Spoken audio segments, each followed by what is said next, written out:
our chicken bistek. Ang lami kaayo, guys. So,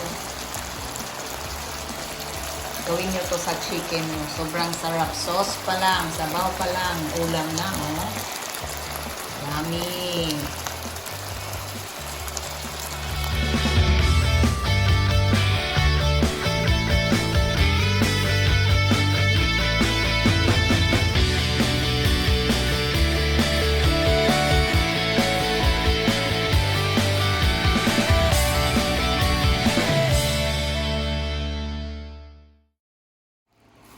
Our chicken.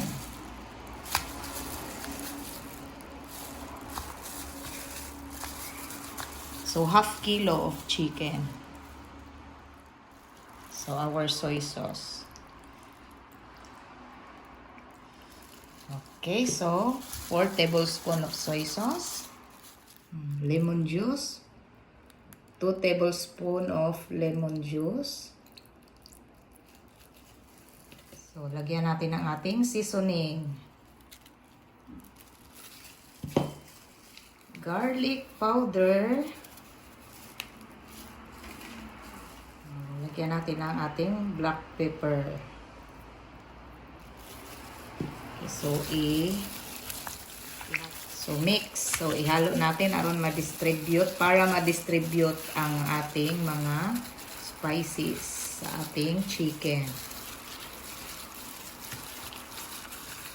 Okay, and then, sit aside. O, i-marinate natin to ng mga 3 hours. Or, kung hindi kayo nagmamadali, pwede din overnight.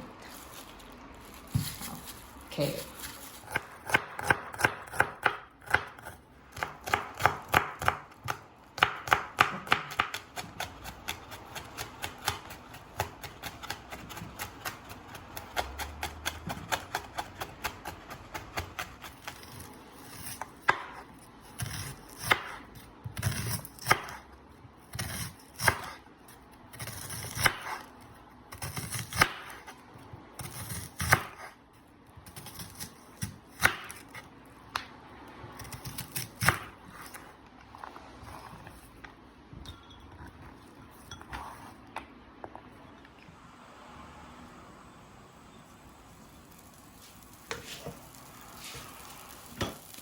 A little of olive oil para i-mix sa ating butter para hindi masyadong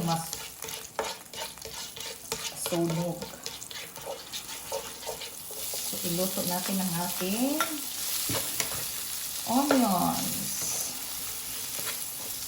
onion rings.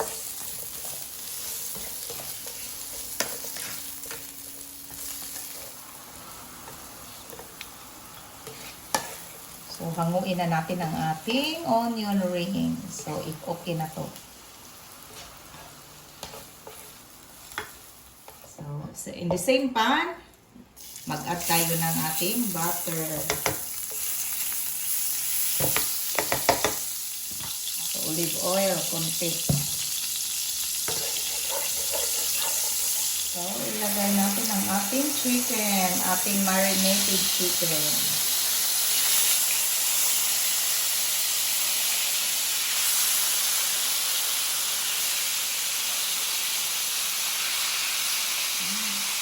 Bango, ang bango.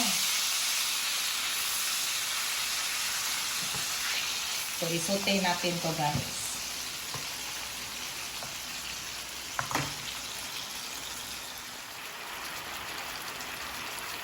So, baliktarin natin to, guys, after 5 minutes.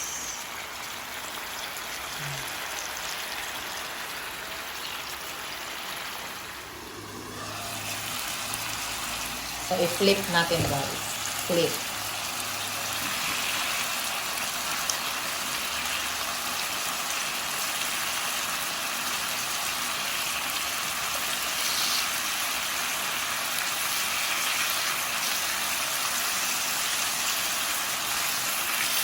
So, this is our chicken bistek. Ala Kaka'EVAng vlog.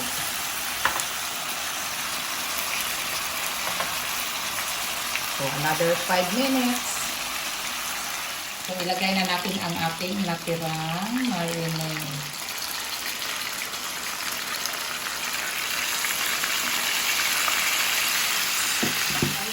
ating garlic.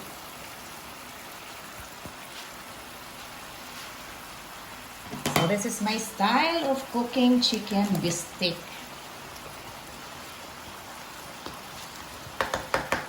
So iluto natin to ng mga 10 minutes or more until na ma-reduce ang ating sabaw. Saktong-sakto na lutong-luto din ang chicken natin pag na-reduce na ang ating sabaw. So let's add 1/2 cup of water para tuluyang maluto ang ating chicken. So reduce natin ang ating sabaw hanggang sa malutong-luto na ang ating chicken.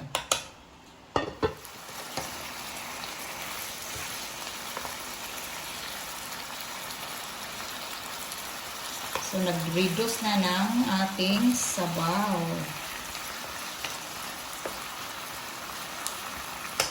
So, lagyan natin ng oyster sauce ang ating bistek.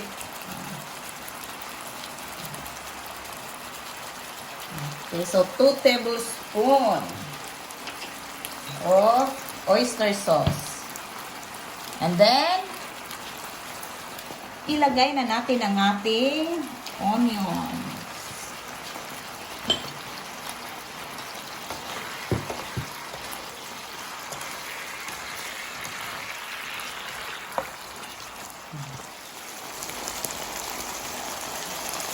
So, our chicken bistek, ang lami kaayo, guys. So, gawin nyo to sa chicken nyo. Sobrang sarap. Sauce pa lang, sabaw pa lang, ulam na, oh. Yummy.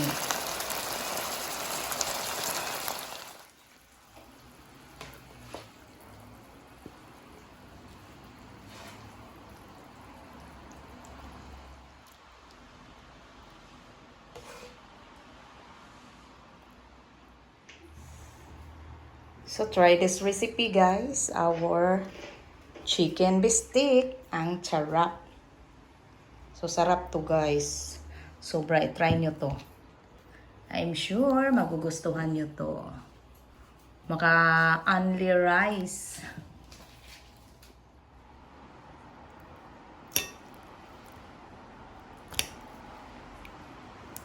Sobrang sarap ng ating ulam. O, tingnan nyo, guys.